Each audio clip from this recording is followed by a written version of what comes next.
Good evening, Don't Unfriend Me Nation. This is Matthew Spear. I'm the host of Don't Unfriend Me. Good to have you here tonight. I know it's been a while since I've been on the mic and been in front of you outside of my front patio or back patio on my phone, trying something new, making the shows a little bit shorter. But tonight I am going to sit in front of you because I need video, and we're going to go back to the old way of doing things, at least for one night, and we'll be live at 8 o'clock tonight. What are we talking about? Well, we're going to be talking about Pete Buttigieg. You know, Mayor Pete. I know, you have no idea who he is. Well, a lot of people don't. He was in the Democratic primary, and he is now the Department of Transportation Secretary for Sleepy Joe Biden. And Mayor Pete hasn't really done a lot. He's been on the news in regards to East Palestine, Ohio, in regards to the chemical spill and the train derailment, and also protecting salmon up in Washington and Oregon and their streams from those horrible, evil things called roadways. And he has diverted millions of dollars to save the salmon. What else? Well, he rode his bike to work, kind of, as the Secret Service loaded his bike in SUVs, and they were only about a block away from his business and where he works. And he got out and he rode his bike instead of taking those horrible SUVs, the additional 1/8 of a mile, just to look like he cares about the environment. Pete Buttigieg is a phony, and he's going to tell you why Republicans are evil and horrible and they have no plan for America, and I'm going to go ahead and subsequently blow him up. I will be right back in just 1 second after these brief messages. Hey, Hogs Twins here. Check out our friend Matthew Spear at his podcast at The Dumb Show and his website, don'tunfriendme.com. Yeah.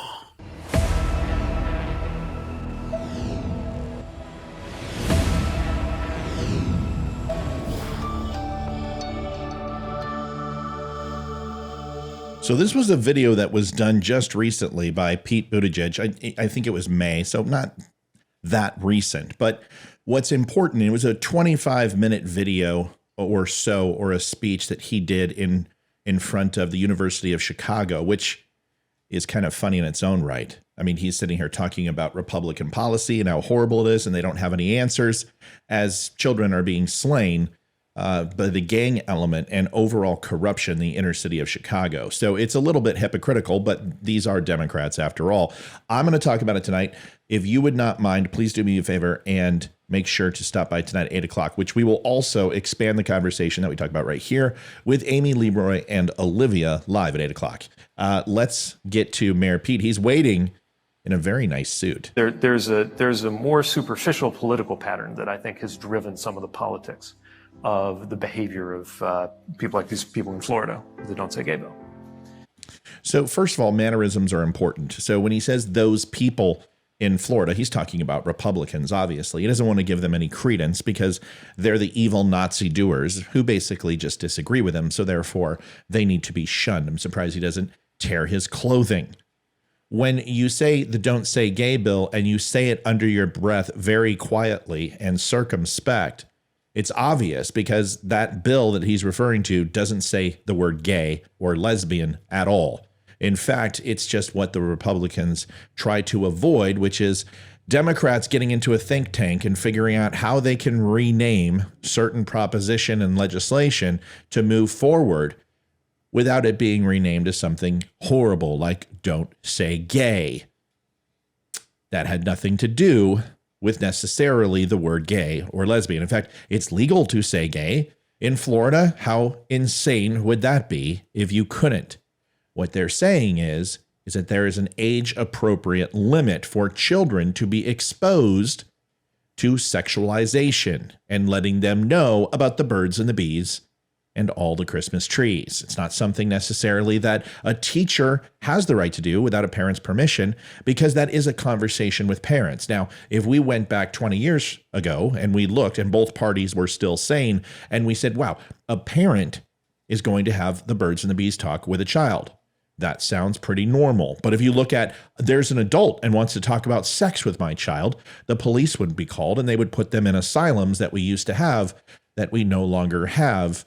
Maybe that could address the reason for school shootings, but alas, we're not talking about that because Pete didn't bring that up, at least in this brief snippet. Here's the rest. And that is, when all you have is a hammer everything starts to look like a culture war. What? What? I've heard the saying, when you have a hammer and all you have is a hammer, everything looks like a nail. Or when all you have is a screwdriver, everything looks like a screw. Or whenever you have a Versace suit, all you have is a gay guy. But no, I've never heard anything about a hammer and culture wars. It's interesting. If there's any party that actually resembles the hammer and sickle, though, it's some of the policies and the blatant propaganda that comes out of the state media and these politicians' mouths. It doesn't make them evil because they don't believe in what you do. If anyone has the hammer and sickle in today's party, it's most assuredly Pete Buttigieg and the Democratic Party. So you got a political faction that really doesn't have a lot of answers for many of the questions that people are wrestling. That's fair. Let's go ahead and address some of these questions. I can't wait. They love talking about gas prices, but I don't have an answer on gas prices. I have an answer on gas prices. Let's go ahead and get back and be energy independent and stop buying foreign oil. That might have something to do with it. What do you think? How about building relationships that are more effective with Saudi Arabia and the Middle East? And although it is a necessary evil, at least Republicans understood that and didn't try to piss them off purposely and go ahead and embarrass them on the national stage like Joe Biden. And then when he went back and asked South America and Saudi Arabia and Iran for oil, they thumb their finger at him and say, no, I'm sorry, Sleepy Joe, but we've got some chocolate chip ice cream for you. There's one. They don't have an answer on inflation. Inflation. I've got one. Stop spending money.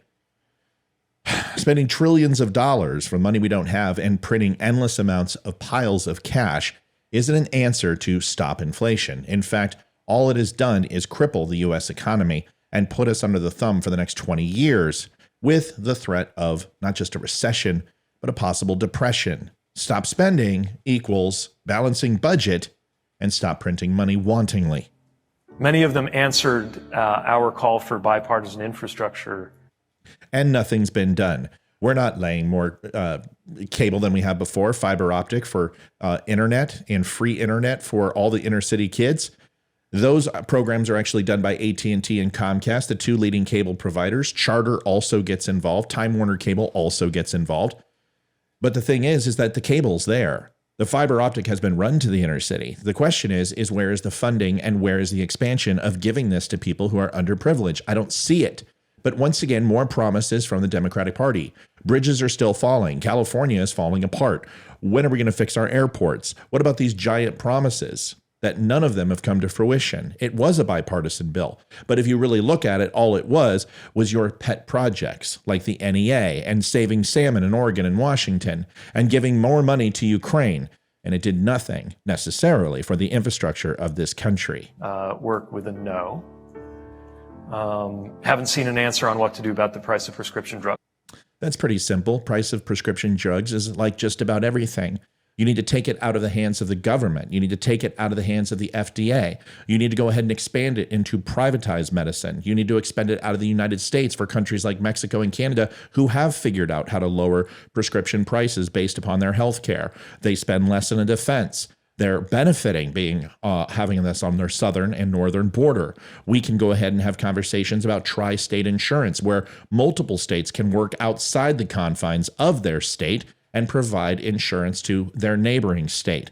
All of these things can help. You can also incentivize the pharmaceutical companies not to sit on their patents for years after years and let anyone else make a generic version by paying them for their work versus trying to force them and saying that they owe you because they make a lot of money from insurance companies on the medicine that they provide. There's a few answers. Republicans have been saying this for years, but Pete Buttigieg doesn't listen.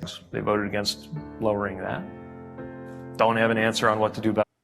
There was no initiative to lower prescription drugs. There were a certain amount of drugs, like insulin, which Donald Trump already did, and all you had to do was extend it. But what you did was let it expire and then reapply it and took credit for it under the Biden administration.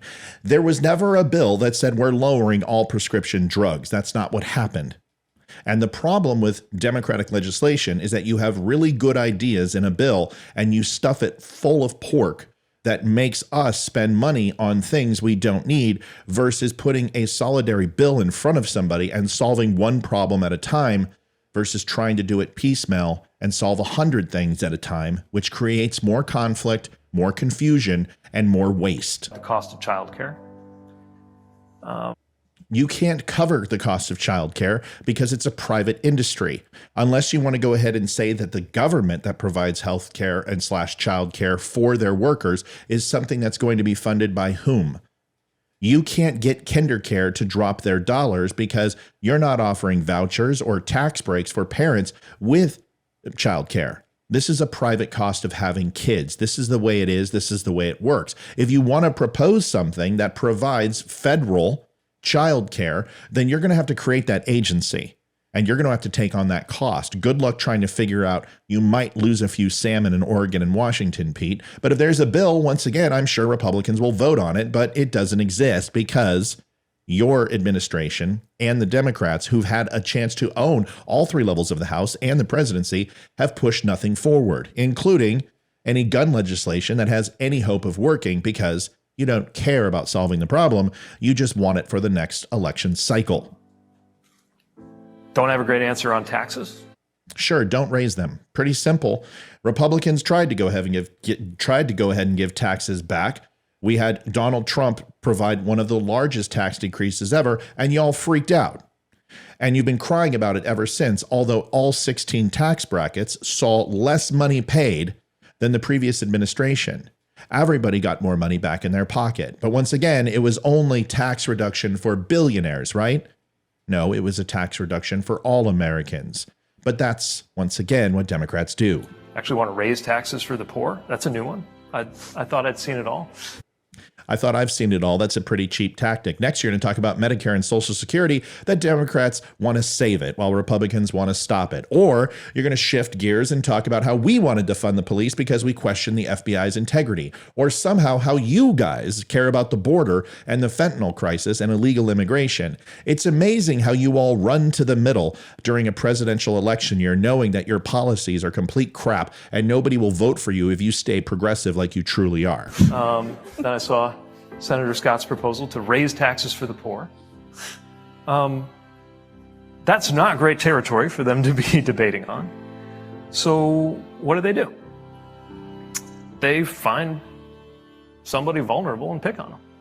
Okay, here we go with the race card and I'm gay and therefore they pick on me card. Listen, Republicans don't care what you do in your bedroom. We don't care if you're gay. We don't care if you're straight. We don't care what color you are. You can go to drag shows all you want. It's a very fine line saying keep the stuff away from our children. It's not difficult. It's not your job. It's not a part of STEM.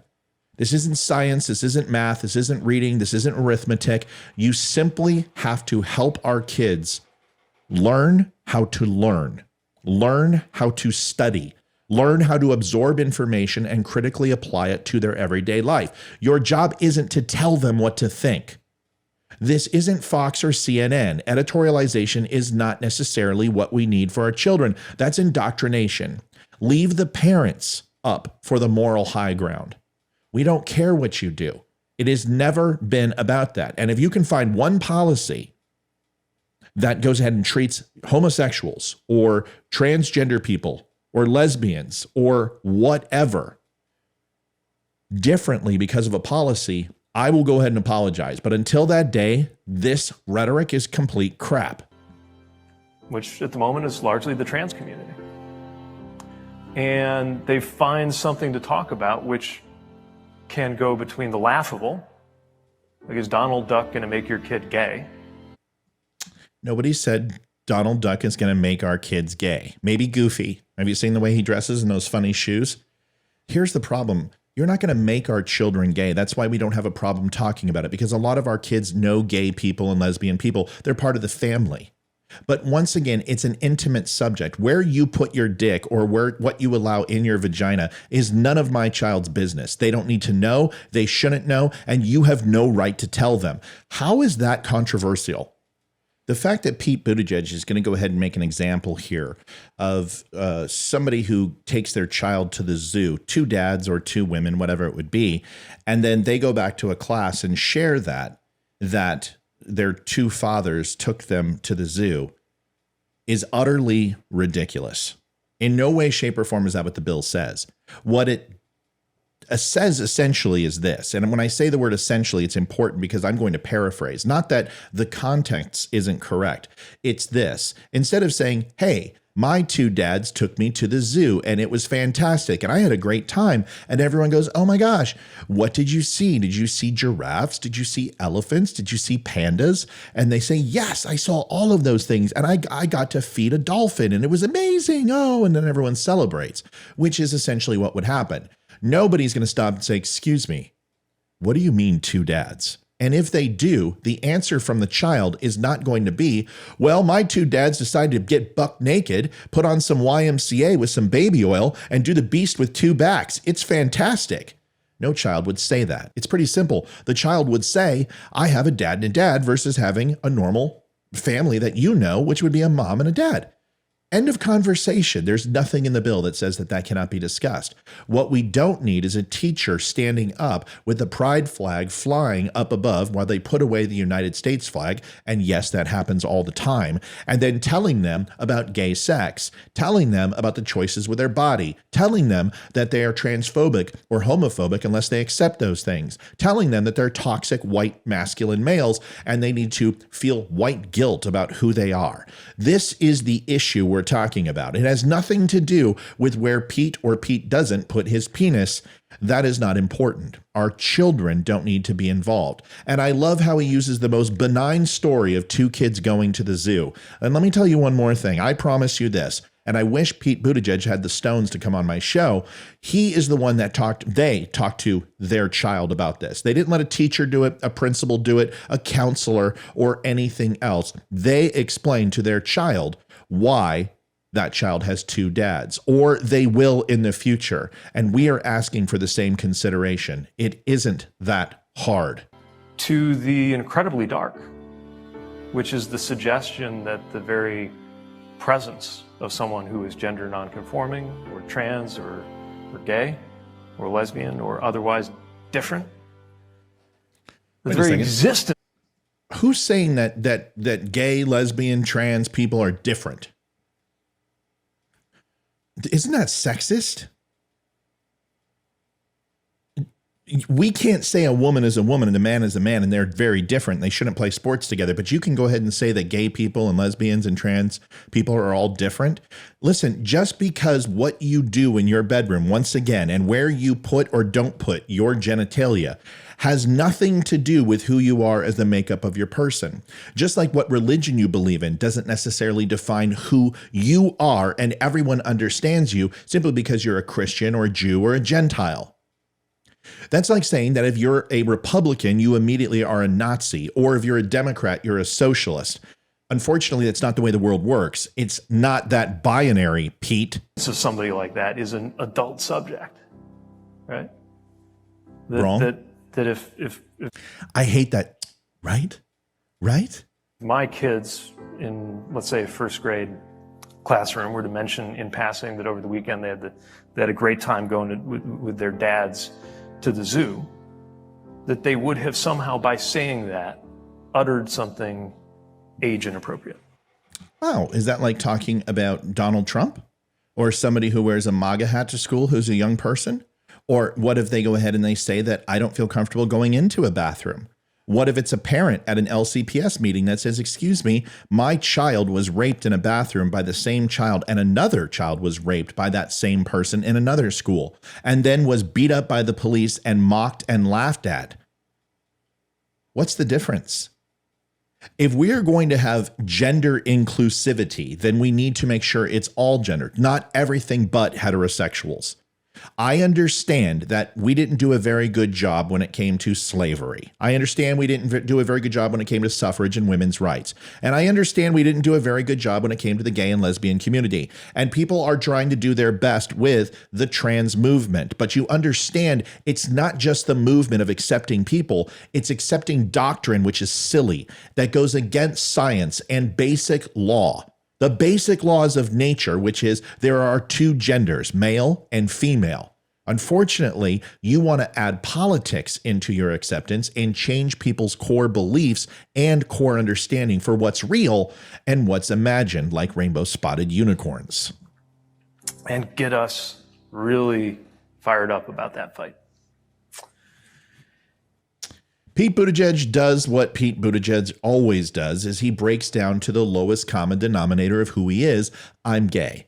Very rarely does he mention that he's a veteran, that he's an extremely accomplished and smart human being. He doesn't talk about his merit. He talks about the things that make him different.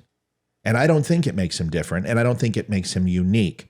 These treatments that Pete Buttigieg and people like him, not gay, not straight, not black, not white, not a Christian, not a Muslim, but people who are starving for special rights, people who are starving to make themselves different so they get accommodations that other doesn't. That is the problem with Pete Buttigieg and his policies. And I thought I would just point it out for you today. Folks, thanks for watching the Don't Unfriend Me show. I appreciate it. My name is Matthew Spear. I will be back tonight at 8 o'clock, and I will have another recorded show for you tomorrow. Please do me a favor. If you want the Come and Take It shirt that you've seen on the show tonight, or, anything else that we have coffee mugs and we have hats and other things over at thedumbshow.com. Please go by and stop and take a look. And you can also find us at The Dumb Show across all social media. Anytime you want, stop on by, say hello. Folks, I will see you tomorrow, and I will go out like I always go out with the Veteran Crisis Hotline. Please take a second and listen to this, and I'll see you tomorrow. I'm David Boreanaz with the Cast the SEAL team, and we have an important message for returning vets. We want you to know if you're struggling to cope, there's help and it's just a phone call away. The Veterans Crisis Line is staffed with experienced professionals who know your struggles. There's no greater sacrifice in service to our country. We're able to enjoy our freedoms because of it. Your service is important, you are important. For vets and their families, the Veterans Crisis Line is here to help 24 hours a day. Please call